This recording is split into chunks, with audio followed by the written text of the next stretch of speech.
Welcome back to the Lanterne Rouge Cycling Podcast with Benji Naesen. This is the Trek-Segafredo women's team preview for 2021. I think they just announced a week or so ago that they've bumped up all the salaries of the women's team to be a minimum salary, the same minimum salary as the men in their team, which is good to see. I think that's going to be mandated by the UCI in a year or two, that has to be the case. Anyway, but nonetheless, good on Trek-Segafredo for doing that earlier. The structure of this is going to be 2020 season review, transfers, and then cobbles, and then I guess the sprinters team and their stage racing team. We already mentioned in the SD Works podcast the difficulties of creating like a Giro Rosa team, because I don't know what's going to happen with the Giro Rosa and the Olympics given the current overlap between those two in the schedule. But Benji, 2020 season, what was the standout for you? And first off, who was the better rider on the team, Longo Borghini or Dignan? It's very close, to be honest. I think that Longo Borghini had a very consistent season, but was not really out there with like the victory that decided it all, whilst we have Lizzie Dignan, who did so with winning both Liège-Bastogne-Liège, and Dignan also won La Course. I think the standout victory for her is probably Liège, but I think we saw La Course as a standout victory. The way they outplayed the likes of Marianne Vos there was pretty amazing to see. I think it was Ellen van Dijk who did that as well for Trek. No, it was Longo Borghini. Longo Borghini, yes. So I think it really shows that not only the team was really strong in 2020, but the people that were in the car behind are also mattering, because afterwards it was said that Bronzini, who was in the car, was speaking a lot about how they could play that out and how they could best beat Marianne Vos in that situation, and they played it out so perfectly. So because of the tactical situation of the race, that's the one that I keep in my mind as their nicest victory of the season. So I think, I agree. Dignan was the better rider last year in my view, actually getting those wins, including GP Plouay. 12 wins for Trek-Segafredo. I think 5 of them were at World Tour level. Still a little bit not as good as Bulls Dolman's in my view, especially if you count Van der Breggen's performance in the World Championships. I also need to mark down, if I'm going to give Bulls Dolman's a bit of credit in that they're now going to have the World Champ riding for them next year because of her performance at the World Champs, I've got to mark down Longo Borghini on my blacklist for her move against Annemiek van Vleuten in the World Champs sprint for second, where I don't think she even got punished for it, Benji, or she did, and she got relegated to the back of the group, which meant she stayed at the same position third. I would have DSQ'd her for that. Go and watch that finish to see if you to know what I'm talking about. But onto their wins were mainly climbing races, really.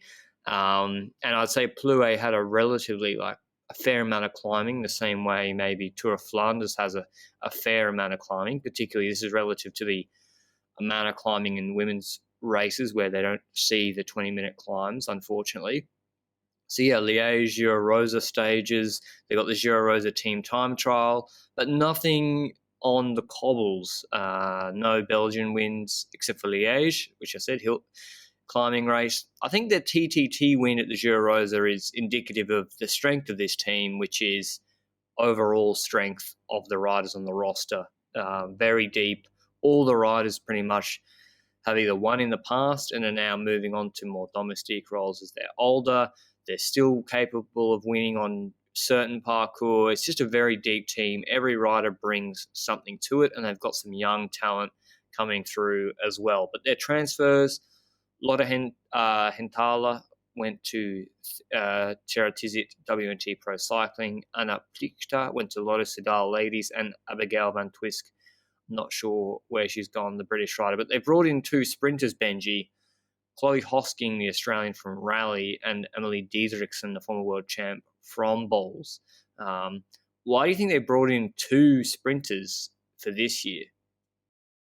That's a good question. I feel like the team itself already had a solid ground when it comes to sprinting. I don't know the logic behind their transfers, but they're likely going to be worth more than just pure sprinting. Looking at their history, the likes of Chloe Hosking is pretty decent on the cobble. She's not the kind of rider that drops like and finishes like 75th on the race, top 35, stuff like that. So A van Omloop as well. So I think that Hosking can definitely be seen as more than just a sprinter. And when it comes to Amelie Didriksen, that's the same situation, top 20 as well in Tour of Flanders.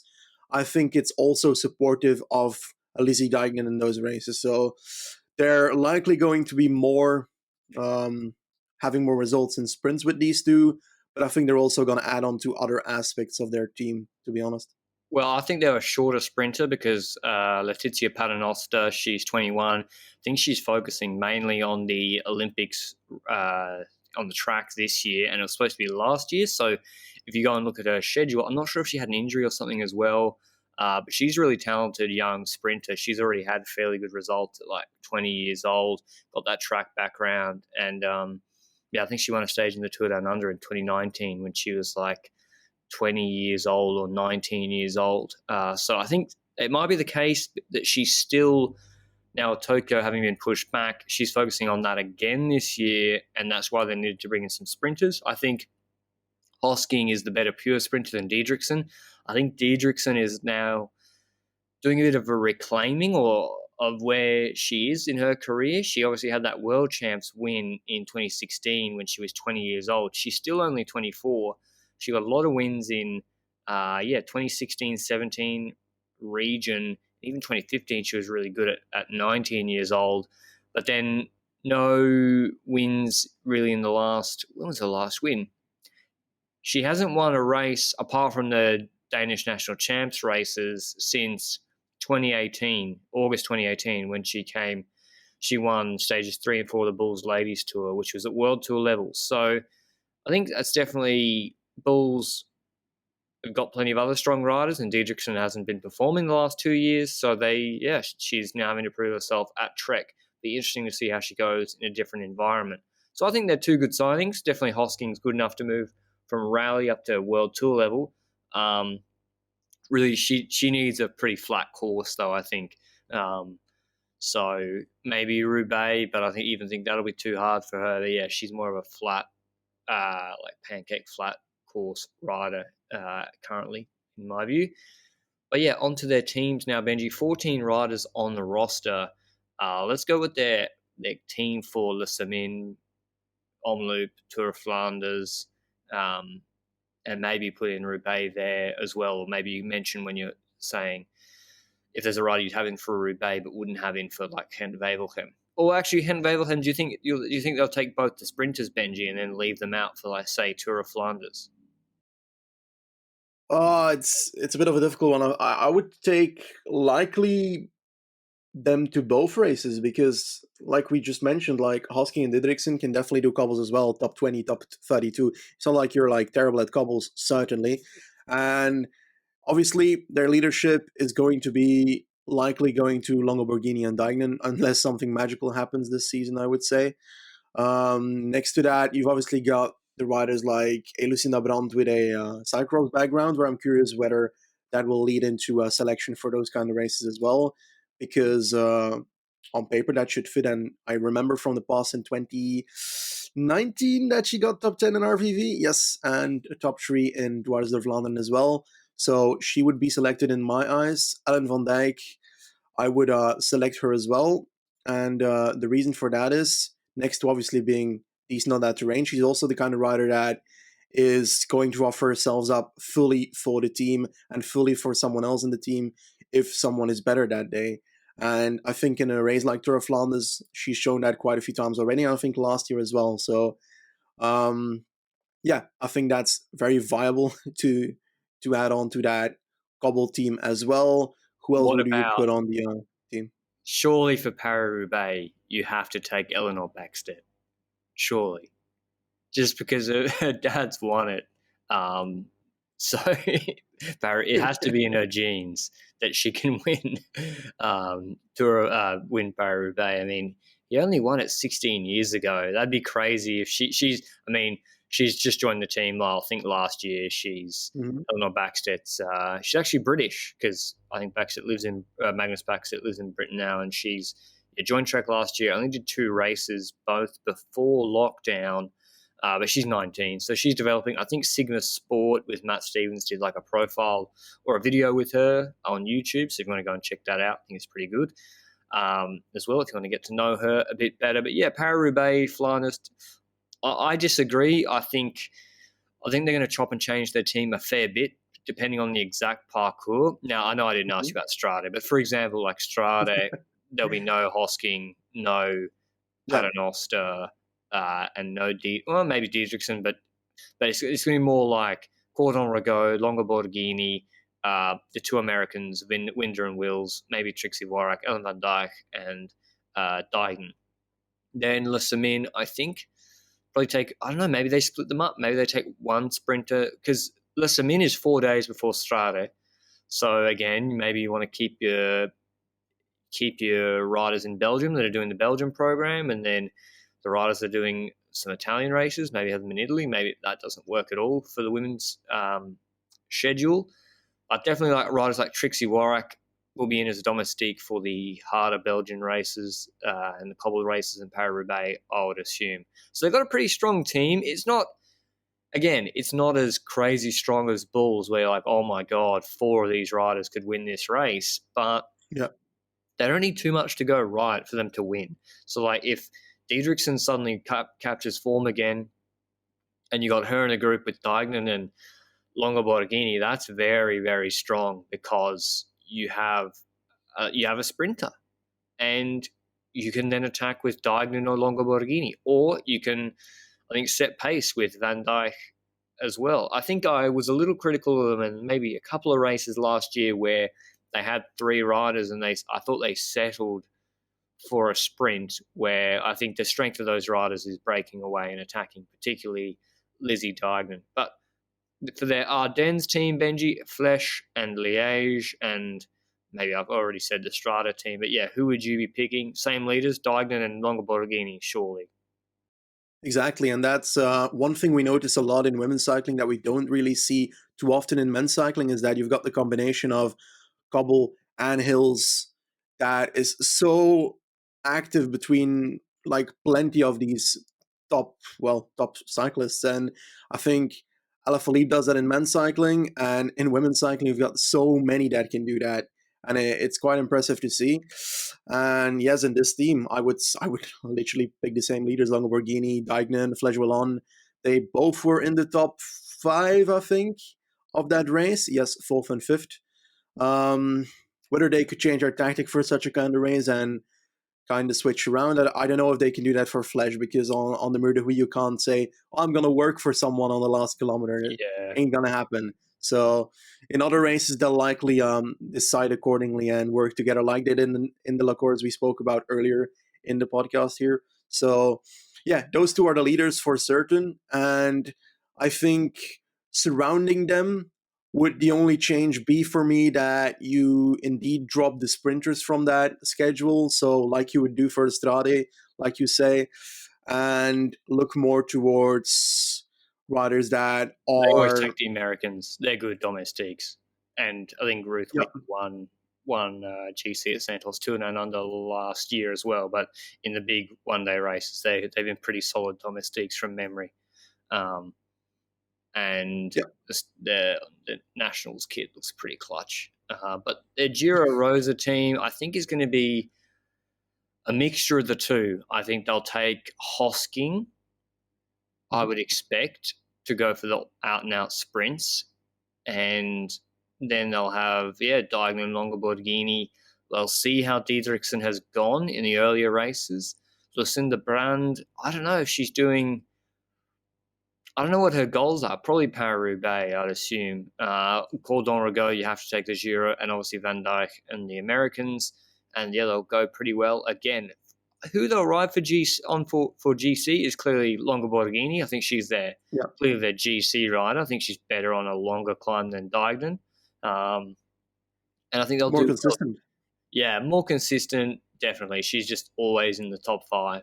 Um, but I think doesn't have that punch that Dignan has, where on her day can just out and out win the race. Dignan reminds me of Valverde a lot, actually, style of rider.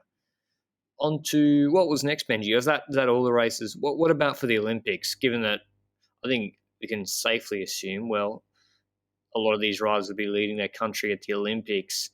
Do you think Longa Borghini is a top 5 favourite for that Tokyo race? I mean, I definitely think she's top 5 favourite I for think you. she's a podium candidate, actually. If you Yeah, like, compare it overall, the parkour. I don't know the parkour 100% from the top of my head, to be honest, but it's hard I'm to like, find, yeah, it's extremely hard to find. seriously. But when it comes to the parkour compared to her qualities, I think she fits up there. You spoke about it through Ludwig a few weeks ago. Definitely fits in there as well. You've got that climbing aspect, but you've also got the aspect that you need a great team surrounding you as well. And I think the Italian team is going to definitely be perhaps more supportive than I think the British team would be for Lizzie Deignan. Yeah, okay. I think, yeah, you're. I mean, Hmm. Dignan, Lizzie Banks. I mean, I'm not sure where Lizzie Banks has gone now, but yeah, the British team will be okay, I think. But yeah, I think the Italian team will be stronger, and I assume they'll have is it Bronzini will be if she's the Italian director on the road, that'd be pretty good. I mean, looking at Benji, looking at the Trek-Segafredo women's uh, directors, they're very. I'm not sure if this is the men's or also just. I think it might be just the women's. It's Luca just women's.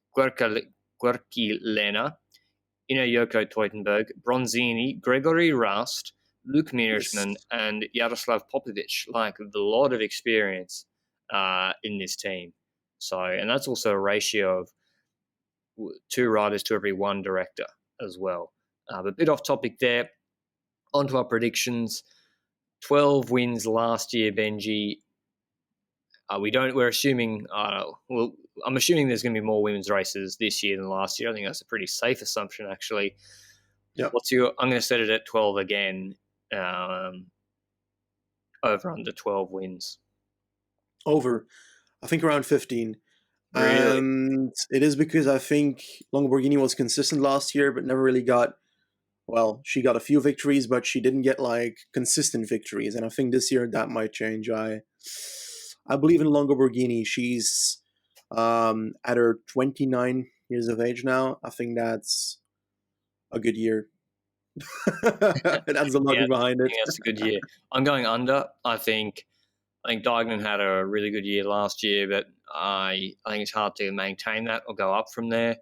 I think there'll be other riders like Van Vleuten who won't be injured. I think other teams will be a bit stronger. Bulls, SD Works will be really, really strong. I think Longoborghini is consistent but doesn't have that punch to really win races. Win races consistently. She is just a consistent top 5 rider. So I'm going under. I don't think Hosking or Diedrich. I don't think Diedrichson's going to be winning lots of races again this year, despite the move. And I don't think Hosking's as good as Veeps. So if she's at the same race where it suits both of them, I think Veeps is winning. So I'm going under. What are your hot takes, Benji? What do you think who's a rider? Eleanor Backstedt, solo Paris-Roubaix win. Lucinda Brand on a CX bike, winning Paris-Roubaix, changing to a CX bike before the cobble sections. Um, Ellen Van Dijk winning Imagine. Paris-Roubaix. Is Ellen Van Dijk winning Paris-Roubaix? Is that a hot take? I dare to say that's a hot take. I don't know. I'll I give you that one. think it's lukewarm. Hmm. Like, I don't know. It's still a hot take. But if you think of the style of rider, like she's like Stefan Kung, right? Is the style of rider I look at her Yeah. as. Um, is TT rider, really tall. I think she's 6 foot. No sprint from what I can see, and good on the cobbles. She's won Tour of Flanders, won Tour of Flanders and twice. Recently, too, in 1918.